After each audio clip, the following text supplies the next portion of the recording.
Olá pessoal, bem-vindos à Medcel. Meu nome é Rafael Munerato e dentro do grande capítulo da cardiologia, hoje nós vamos estudar síncope.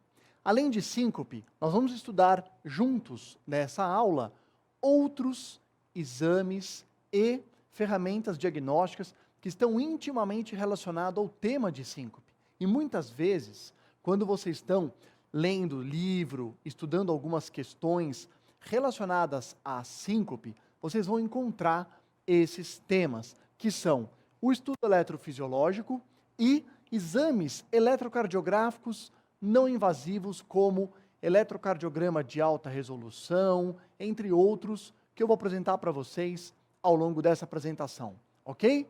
Muito bom. Então, vamos lá.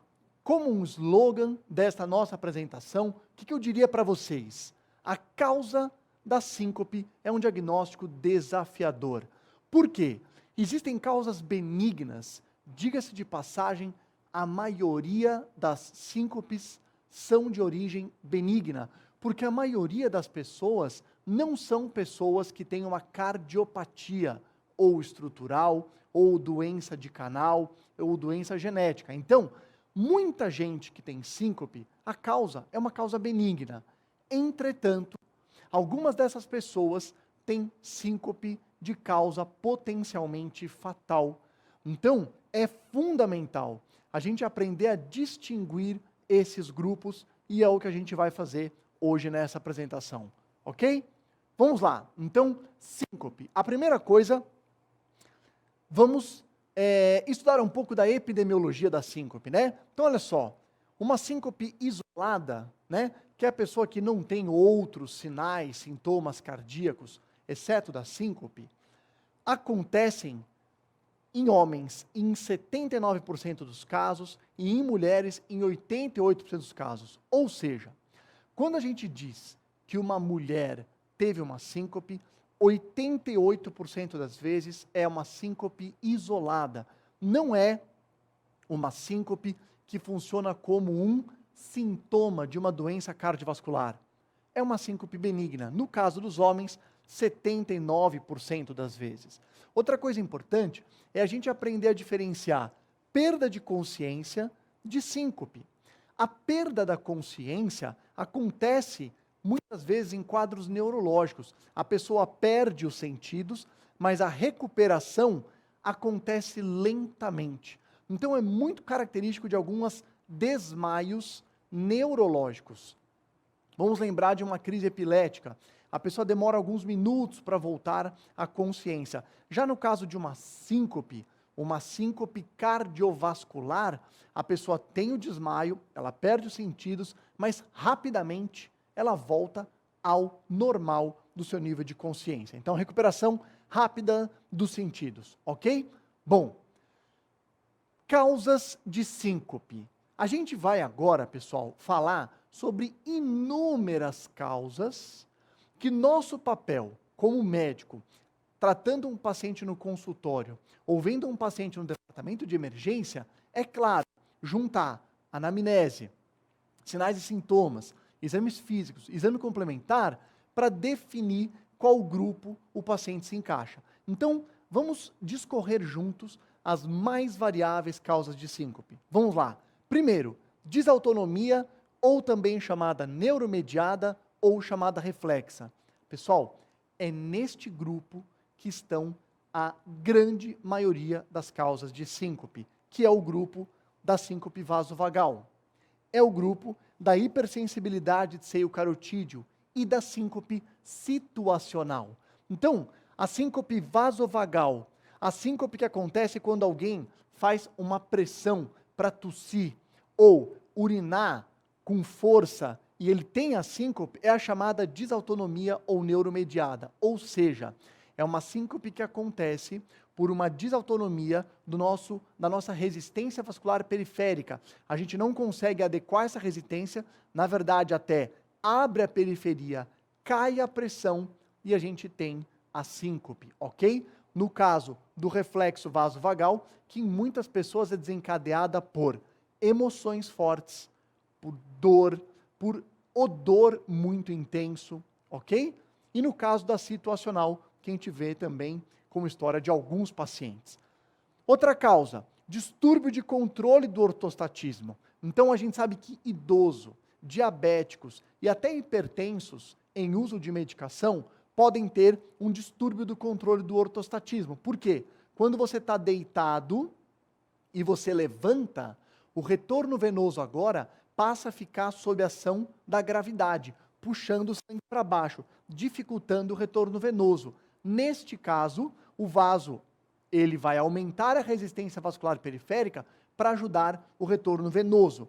O distúrbio do ortostatismo, ele tem uma falha desse mecanismo. Então acontece a hipotensão ortostática, por exemplo, ok? Então, como eu falei, também acontece muito no diabético e no paciente usando medicação.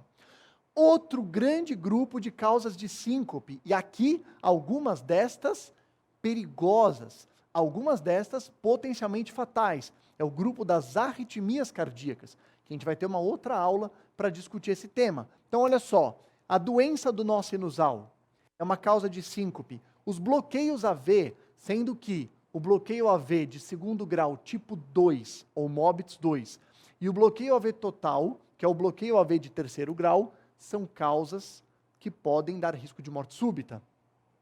Taquicardias supraventriculares podem causar síncope. Ventriculares, claro, causa de síncope perigosíssima, também uma causa potencialmente fatal.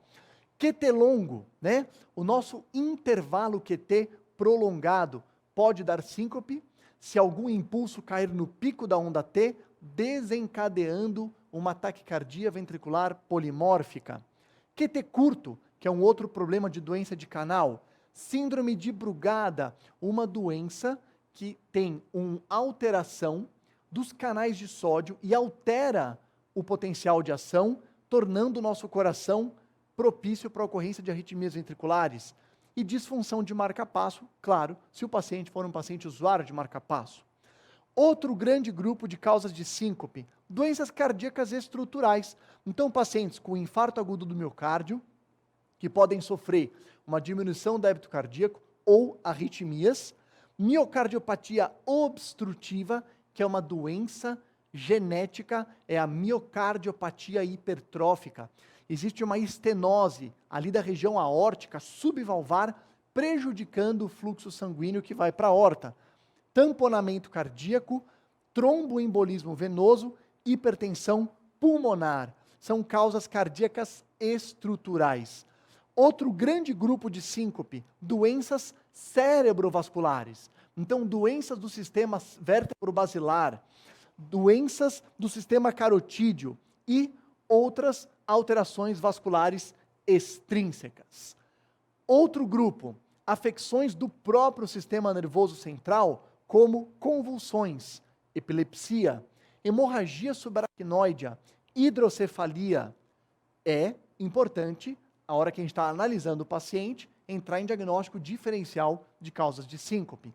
Distúrbios metabólicos e endocrinológicos, então hipoglicemia, importantíssimo, né? Tem uma regra no pronto-socorro que o paciente chega com síncope desacordado, a glicemia capilar, o destro, é considerado um sinal vital. É importantíssimo você saber a glicemia de todo paciente que chega no pronto-socorro com queixa neurológica e, claro, inclusive, com perda dos sentidos. Doença de Addison, feocromocitoma ou outros problemas, no caso a hiperventilação. Doenças psiquiátricas, síndrome conversiva, né? Pode se manifestar com um síncope, perda dos sentidos, no caso é aquela afecção ocasionada por lidar com uma emoção muito forte, e pânico, como um dos capítulos da psiquiatria. O importante, pessoal, quando a gente passou por todas aquelas causas de síncope, é chegar nesse gráfico. Olha que interessante esse gráfico. Ele mostra em preto, os pacientes que não têm síncope. E em todas as outras cores, as causas cardíaca, neurológica e etc. de síncope. Essa é uma curva de Kaplan-Meier, curva de sobrevivência, sendo que 1 é 100%, e conforme passam os anos, essa pessoa tem o risco de ter um encurtamento da sobrevida por conta de uma doença. Notem que a linha preta, que é uma pessoa que nunca teve, perdão, vou voltar aqui para a gente. Notem que a linha preta, que é uma pessoa que nunca teve síncope, ela anda exatamente junta da linha amarela, que é a síncope vasovagal. Totalmente diferente das outras linhas, que é o paciente com doença neurológica e doença cardiovascular. O que significa isso? Que síncope de etiologia vasovagal não tem aumento de mortalidade. É uma síncope benigna. Então esse é o gráfico que prova que síncope cardíaca é muito perigosa, é a linha vermelha. Síncope neurológica é potencialmente perigosa. Agora, síncope vasovagal é um grupo de síncope que não traz nenhum problema com relação a risco de mortalidade. Perfeito? Muito bem.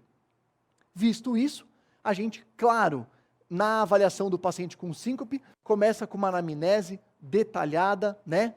Enfocando na periodicidade que as síncopes aparecem nesse paciente. Foi uma vez isolada, primeira da vida, acontece com alguma frequência? Qual é a atividade relacionada à síncope? Lembra? Síncope aos esforços puxa um pouco para a chance de ser cardiovascular. Lembra da estenose aórtica, é uma síncope durante o exercício e assim por diante. Qual a postura em que aconteceu a síncope? O paciente estava de pé durante um período prolongado, estava num lugar quente. Lembra a síncope, por exemplo, vasovagal ou por ortostatismo. Foi relacionado à mudança de postura?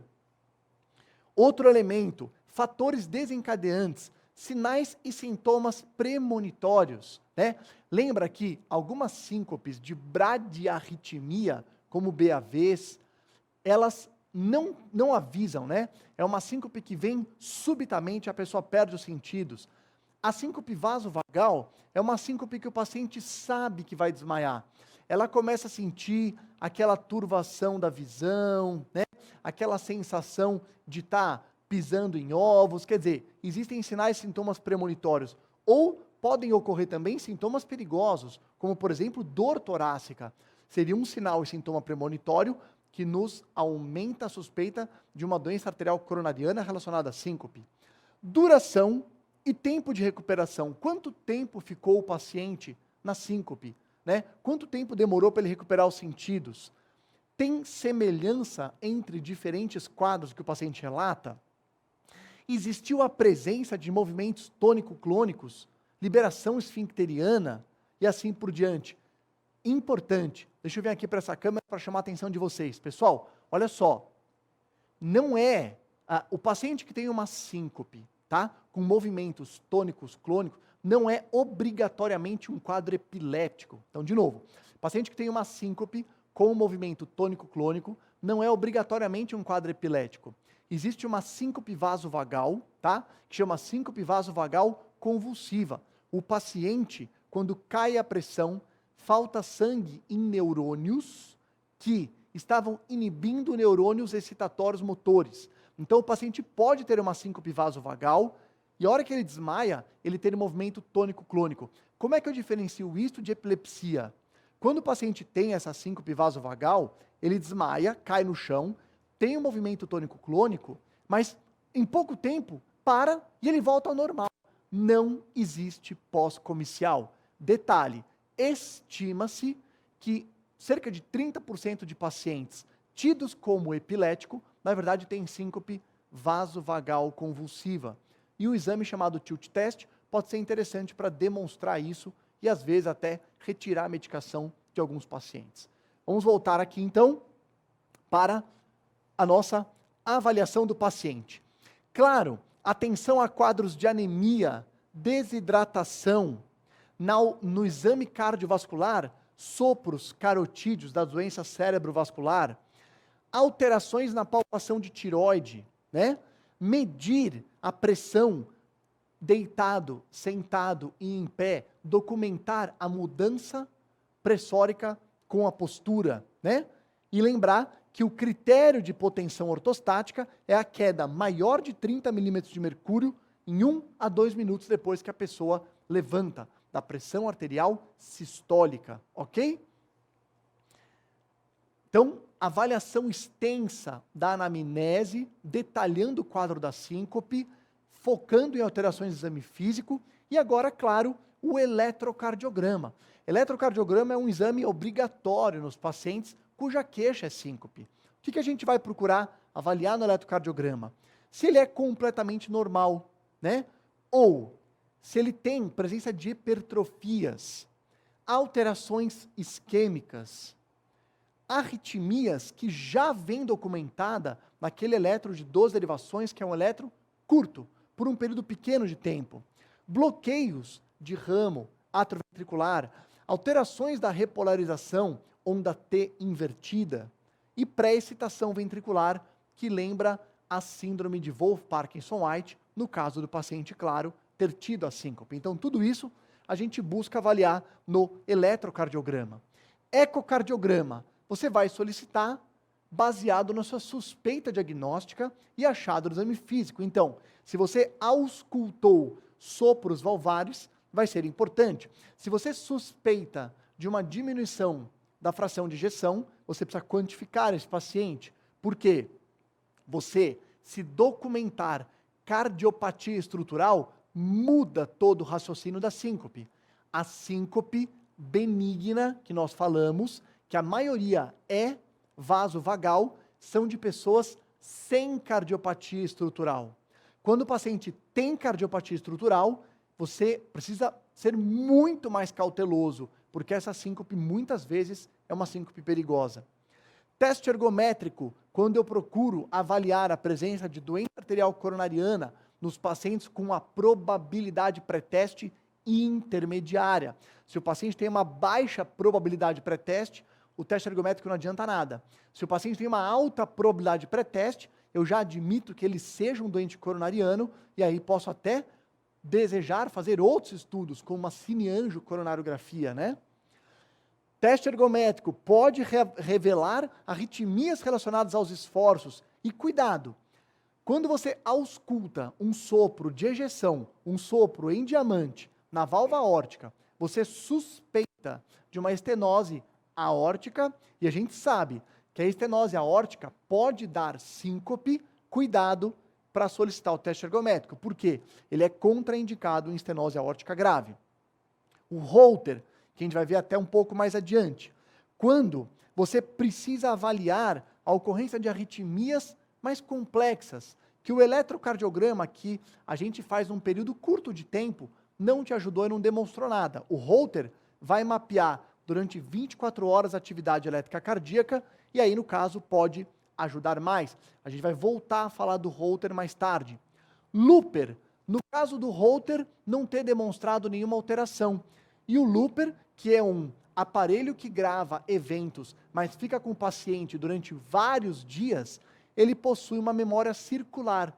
Então, a hora que o paciente desmaia, depois que ele acorda, ele aperta um botão e aí ele grava no aparelho alguns minutos antes do desmaio e alguns minutos após, para poder ser avaliado.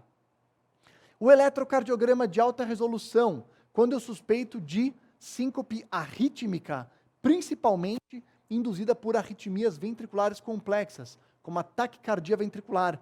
Esse é um tipo de exame que mostra de forma não invasiva que eu tenho alteração ali do músculo cardíaco, em geral, cicatriz no miocárdio, alterando a despolarização e podendo ser demonstrar que existe ali fibrose como fonte de arritmia.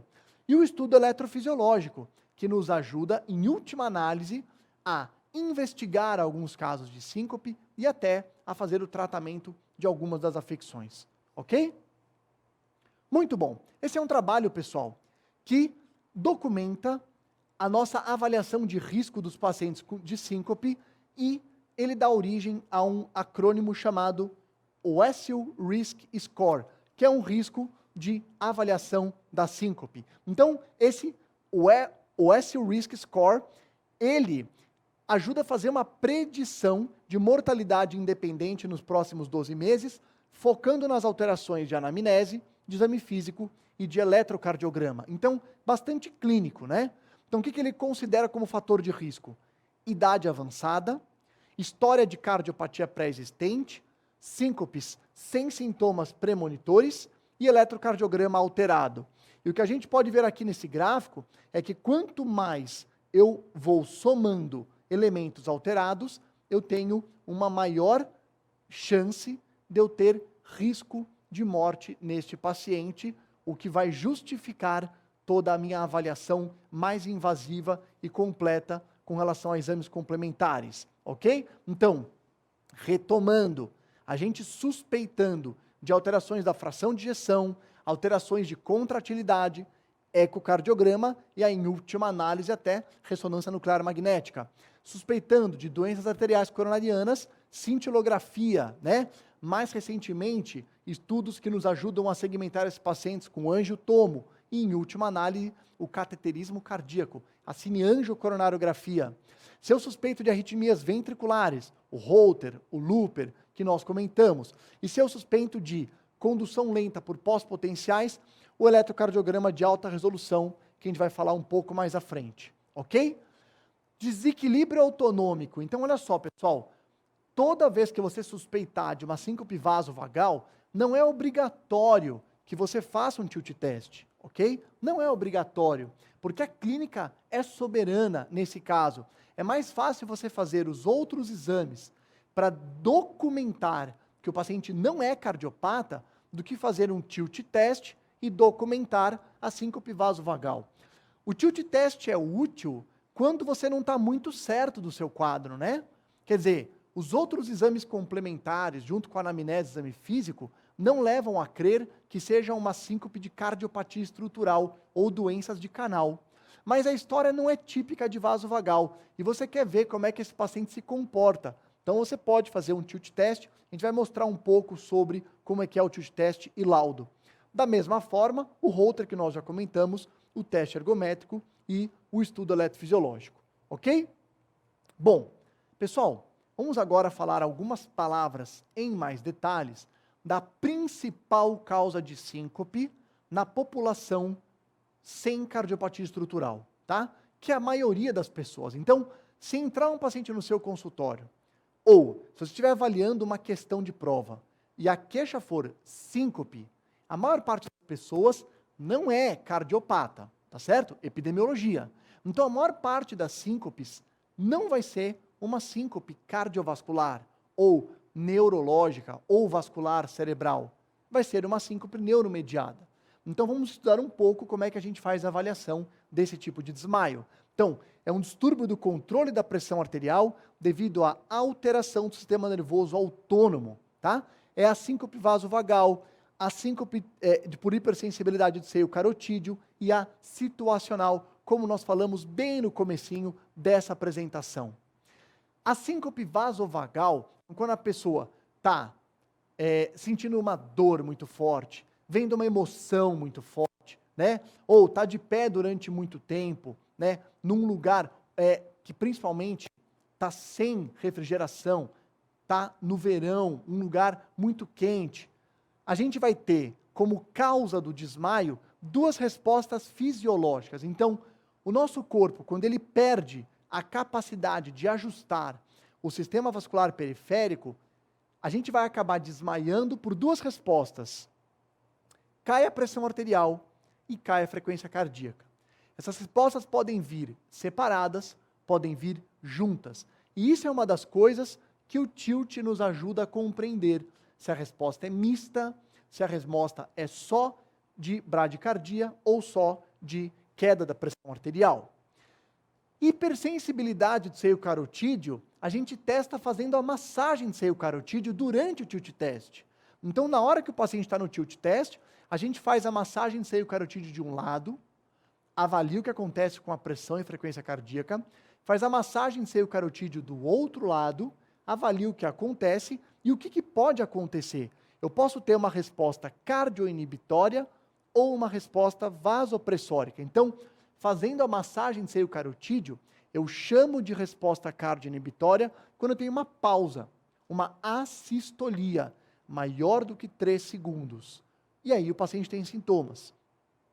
E eu chamo de resposta vasopressórica quando a pressão cai mais que 50 milímetros de mercúrio, independente de sintomas. Vocês vão ver mais para frente que no laudo do tilt test, se cair mais que 30 milímetros de mercúrio com sintomas, a gente também pode dar como hipersensibilidade do seio carotídeo. Mas de qualquer forma, aqui, pessoal, essas são as formas em que se manifestam uma pessoa que tem hipersensibilidade do seio carotídeo. Como é que isso era visto antigamente? Os homens que apertavam o colarinho colocavam a gravata, e aí a gravata apertava, né, o seio carotídeo, ele desencadeava o reflexo vasovagal neuromediado e acabava dando quadro de síncopes, né? Bom, pacientes susceptíveis à mudança de posição, né, por conta dos baroreceptores. Tilt test. Então, pessoal, olha só, aqui a gente vai começar a falar algumas coisas teóricas do tilt test e vou mostrar para vocês um gráfico do tilt test. Então, como é que funciona? Primeiro, o paciente chega, ele fica deitado em decúbito dorsal horizontal por 10 minutos. Então, ele deita numa maca, numa prancha, com monitorização cardíaca, monitorização da pressão arterial não invasiva, e você fica por 10 minutos observando esse paciente. A segunda parte do exame, você eleva a prancha. Então, aquela prancha, ela inclina, a gente vai ver daqui a pouquinho, e num ângulo, mais ou menos de uns 70 graus. E ele fica 10 minutos nessa posição. E aí o monitor mostra pra gente como que se comporta a frequência cardíaca e a pressão arterial. Não aconteceu nada, você pode testar a massagem de seio carotídeo, do lado esquerdo, do lado direito, e espera. Não aconteceu nada com o paciente, você pode sensibilizar usando nitrato sublingual. Então, olha só, você ainda dá um venodilatador e observa esse paciente. Se ele não desmaiar, foi porque o vaso conseguiu manter um tônus, aumenta a frequência cardíaca, de todo mundo aumenta, e ele consegue resposta segurando a pressão arterial. Depois de mais 20 minutos, você baixa a prancha e acabou o exame, ok? Então, o exame é assim que é feito o tilt test. Resposta fisiológica normal. Quando a pessoa fica inclinada, aumenta a frequência cardíaca basal, ok? Em cerca de 30% ou 10 batimentos por minuto. A pressão arterial sistólica, por ter aumentado a frequência cardíaca, ela tende a se manter normal. E a diastólica pode até aumentar um pouco, ok? Então, olha só, aqui seriam aqueles primeiros 10 minutos do decúbito dorsal horizontal, o paciente está só deitado. Aqui, eu inclino a prancha, e aí você nota um aumento de frequência cardíaca que está em linha preta, e nessa linha azulada é a variação, é o range, na verdade, entre a pressão sistólica e diastólica. Então, ele pinta uma faixa da sistólica com a diastólica. Então, ele vem se mantendo, se mantendo, se mantendo. Nesse caso, se a gente passar aqui, olha, ele teve uma queda abrupta da pressão e da frequência cardíaca, e teve uma síncope. Então, este seria um tilt test que veio alterado. E agora vamos ver as respostas possíveis num tilt test. Então, resposta tipo 1, resposta mista.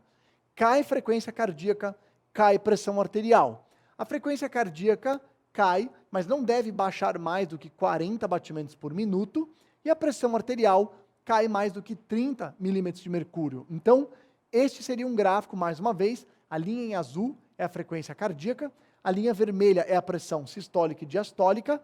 A gente pode ver, eu vou aumentar um pouco aqui, trazer aqui para vocês, olha.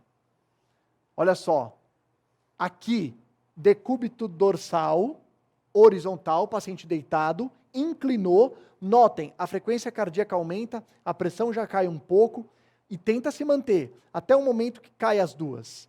E aí o paciente teve os sintomas, ok? Muito bem, então resposta tipo 1.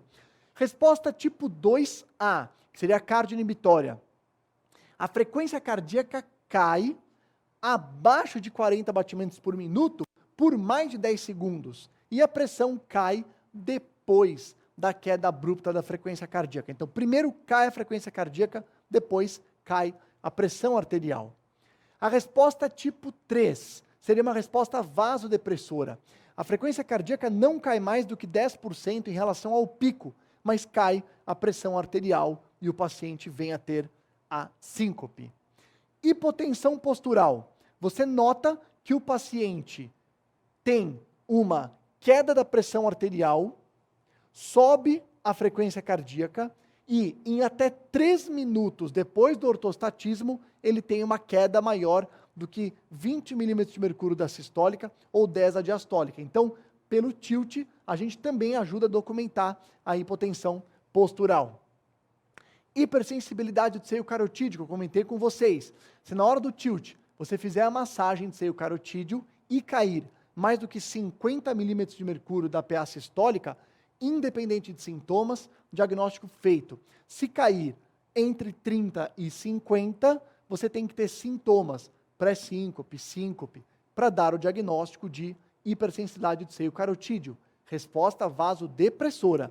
No caso da resposta cardioinibitória, assistolia acima de 3 segundos. Então esse seria um exemplo de um paciente que fez aqui, né? Eu vou voltar aqui para a gente poder ver, ó. Vamos aumentar um pouco aqui. Olha que interessante, ó.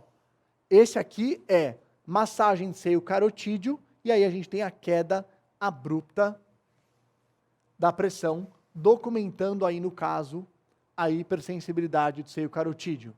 Ok? Muito bem. Vimos a vasovagal, vimos a característica, vimos aonde se encaixa o tilt test. Conduta. Principalmente tratamento não farmacológico. Então, conhecer a situação que desencadeia a síncope para tentar evitá-la.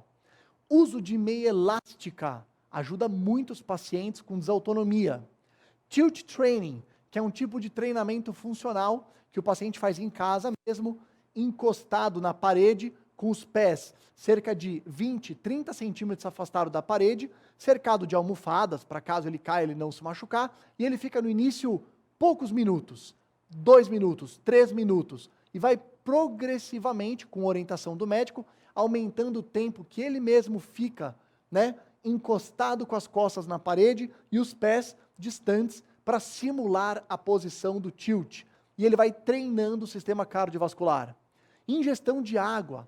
A maior parte das pessoas que tem síncope vasovagal tem o hábito de tomar pouca água durante o dia, né? Então, é muito importante reforçar que a hidratação é fundamental para a manutenção correta do sistema cardiovascular. E evitar jejum prolongado. Por quê? Porque o estômago é uma víscera oca. Quando ele está em jejum, ele fica mexendo, estimula o sistema nervoso autônomo parasimpático.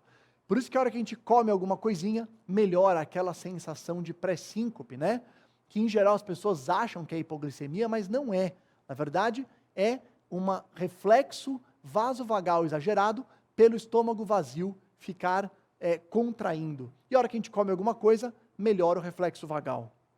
Tratamento farmacológico, quando não tem o sucesso com o tratamento de mudança do estilo de vida, remédios que a gente pode usar. Fludrocortisona é um corticosteroide com efeito glicocorticoide e mineralocorticoide. Então, aumenta a absorção de sódio e água, né? E pode ajudar esses pacientes com vasovagal, mas é exceção. E tem um alfa-agonista chamado midodrina, que também é exceção para a gente poder tratar estes pacientes, ok? Beta-bloqueador. Alguns pacientes se beneficiam de doses bem baixas, como 10 miligramas de propanolol, impedindo o desencadeamento da síncope vasovagal, e também, né, os antidepressivos, como fluoxetina, sertralina, ajudam como adjuvantes a tentar evitar as síncopes vasovagais. Então aqui seria a parte do tratamento medicamentoso dessa ficção, ok? Muito bom. Pessoal, agora vamos ver alguns outros exames relacionados ao quadro de síncope. Então, um deles, o Holter de 24 horas. Olha que interessante. Esse seria um eletrocardiograma de um paciente que queixou-se de um quadro de síncope, e aí ele tinha no eletrocardiograma alterações compatíveis com pré-excitação ventricular e por ter sintomas Wolff-Parkinson-White. E o Holter demonstrou a ocorrência de taquicardia ventricular polimórfica como causa da ocorrência de síncope nesse paciente. Esse seria um paciente com QT longo congênito, e a gente sabe que o QT longo aumenta o risco de um impulso cair no pico da onda T, e desenflagrar também uma taquicardia ventricular polimórfica, ok? Este aqui seria também um paciente que fez uma bradicardia acentuada, né? Um período de pausa prolongada que foi pega no looper, que a gente comentou que fica durante vários dias. E aqui um exame como o teste ergométrico que foi capaz de documentar uma taquicardia ventricular catecolaminérgica. Então, pessoal, esses últimos slides foi para exemplificar para vocês como o Holter, looper e o teste ergométrico podem ajudar a elucidar alguns casos de síncope que ainda tinham ficado sem diagnóstico, ok? Então vamos lá. Holter, principalmente, porque é o que mais vocês vão ver na prática clínica. Quais são as indicações? Avaliar o ritmo cardíaco durante as 24 horas, avaliar pausas, esclarecer sintomas presumidamente causados por alteração do ritmo cardíaco. O que significa isso? Quando você faz o Holter, o paciente faz um diário.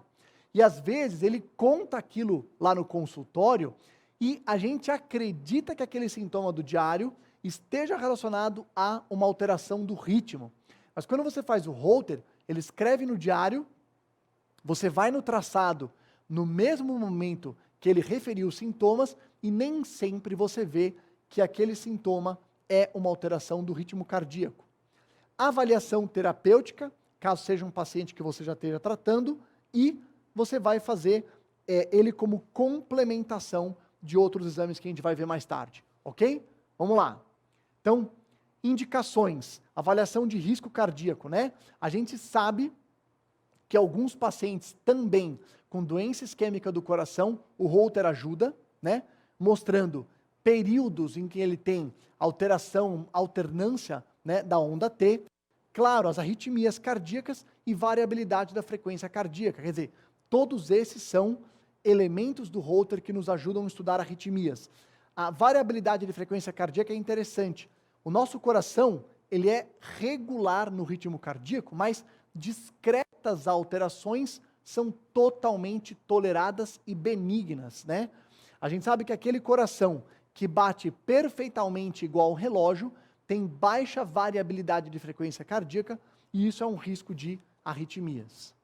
Bom, algumas generalidades, né, com relação ao Holter, então, a gente pode pegar no Holter um paciente que faz períodos de taquicardia que não é apropriado, a gente pode com o Holter ver se o nosso tratamento está tendo eficácia, no caso, por exemplo, de extrasístoles, a gente diz que está tendo eficácia quando diminui 75% dos eventos, né?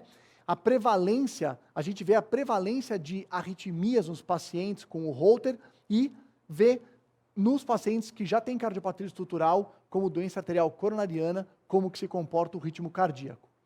Tem um item que muita gente lê no livro e a gente não tem, às vezes, definição. Então, de novo, pessoal, essa aula de síncope, além de síncope, a gente está aproveitando para passar alguns pontos para vocês, com relação a exames relacionados à arritmia cardíaca, como o Holter, como nós vamos ver mais para frente, a microalternância de onda T e o estudo eletrofisiológico. Como eu disse, tem um item que de vez em quando vocês veem em livros que chama-se arritmia ventricular complexa. Às vezes está no livro texto, às vezes está na diretriz. O que significa arritmia ventricular complexa? A arritmia ventricular complexa é quando você flagra, em geral no Holter, a presença de taquicardia ventricular não sustentada ou extrasístoles polimórficas e a densidade aumentada de extrasístoles. Então, se um paciente tiver mais de 10 extrasístoles por hora, ou mais do que 1000 por dia, você está correto em dizer arritmia ventricular complexa. Se for um doente sem cardiopatia estrutural, eu tenho que investigar a causa, é obrigatório. Se for um paciente já cardiopata, ele é um paciente com maior risco de morte súbita, ok? Então, esses critérios são interessantes. E aqui, só para ter ideia de como veria um laudo do Holter. Então, em geral, o laudo do Holter traz o ritmo de base desse paciente, a ocorrência de extrasístoles ventriculares, a ocorrência de extrasístoles supraventriculares, como que se comporta a condução AV, como que se comporta a condução dentro do ventrículo, duração do QRS, como está a repolarização e a relação com o diário que o paciente fez dos sintomas, ok? Poucas palavras sobre outros dois exames de arritmia que têm muita relação com síncope, que é o Looper e o Micro T-Wave Alternance, a microalternância de onda T. Bom, o Looper a gente já falou um pouco, né? Que ele é um aparelho que tem uma memória circular. O que significa isso? Ele fica gravando e gravando por cima, gravando e gravando por cima. Então ele é capaz de ficar dias, semanas com o paciente. Quando o paciente tem um problema, ele aperta um botão e ele grava aquele período. E a gente pode transmitir isso pelo telefone para o médico e a gente pode avaliar o que está acontecendo com o paciente quando ele teve aquele evento, no caso, uma síncope. Então, é bastante interessante o que pode ser feito com o Looper e existe, inclusive, um monitor de eventos implantável. A pessoa pode implantar um Looper e ficar muito tempo para poder detectar a causa de uma arritmia, a causa de uma síncope. Bom, existe um exame relativamente novo chamado microalternância de onda T, mas antes de falar da micro, eu vou chamar a atenção da macro. Por quê? Para explicar para vocês de onde veio esse conceito. Pessoal, macroalternância de onda T, que é um paciente que fica alterando a polarização, durante muitos anos já é considerada um risco de morte súbita arrítmica. Então, por isso que o paciente com dor torácica, você monitora no pronto-socorro. Se as ondas T forem positivas e depois inverter, é um critério de angina instável de alto risco. Alto risco para quê? Morte e infarto. E no caso morte, morte arrítmica. Então, a macroalternância da onda T, todo mundo sabe que é perigosa. E aí um autor se perguntou, será que existem microalternâncias invisíveis ao olho nu? E que se eu fizer um teste ergométrico ou um Holter, eu possa medir essa microalternância? E aí nasceu o exame chamado microalternância de onda T. Deixa eu passar aqui ao próximo. Então, olha só, a microalternância de onda T seria pegar um eletrocardiograma como esse, que nos nossos olhos não tem nenhuma alteração, todas as ondas T estão iguais, mas um computador fazer uma grande ampliação e sobrepor essas ondas e detectar microalterações. E elas existem sim, elas existem e elas têm relevância. Os pacientes que têm microalterações de onda T, que seriam alterações como essa, mas claro, invisíveis ao olho nu, são pacientes que têm dentro do miocárdio pedaços de fibrose. E pedaços de fibrose, de cicatriz dentro do miocárdio, é sítio de arritmias, como taquicardia ventricular, fibrilação ventricular. Então, existe sim, a gente é capaz de medir as microalternâncias de onda T num Holter ou num teste ergométrico e elas têm pior prognóstico, tá? Inclusive, indicando risco de morte súbita arrítmica em pacientes coronarianos comparável ao estudo eletrofisiológico, tá? Então, tem alguns estudos que testaram a seguinte hipótese, né?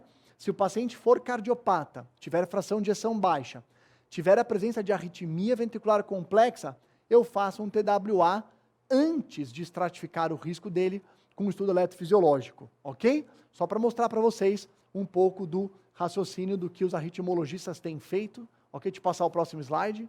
Isso, perfeito. Então, esse é um outro estudo que mostrou também a ocorrência de arritmias e a estratificação de risco em pacientes com a microalternância.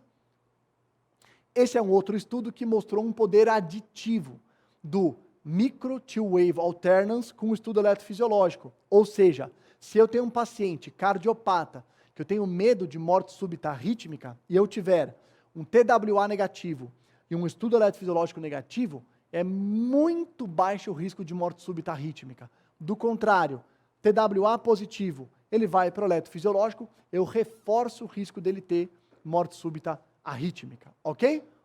Tem um outro exame que vocês vão encontrar em alguns livros, em algumas questões, que chama eletrocardiograma de alta resolução. Na prática, pessoal, é de novo um programa de computador que pega agora um complexo QRS e faz uma grande ampliação dele, buscando o que a gente chama de potenciais tardios, que tem baixa amplitude e alta frequência. Deixa eu mostrar para vocês. Vou mostrar um exame, como é que funciona. Vamos lá. Deixa eu para a figura. Está aqui, ó.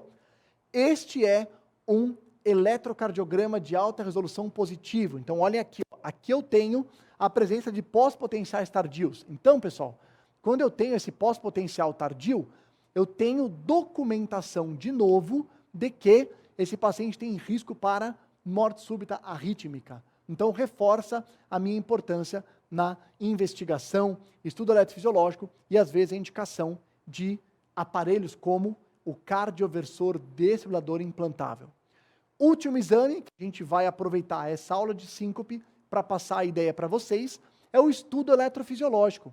Então, no estudo eletrofisiológico, pessoal, a gente coloca catéteres, né, que vão entrar na veia femoral do paciente. Deixa eu passar aqui para vocês, ó.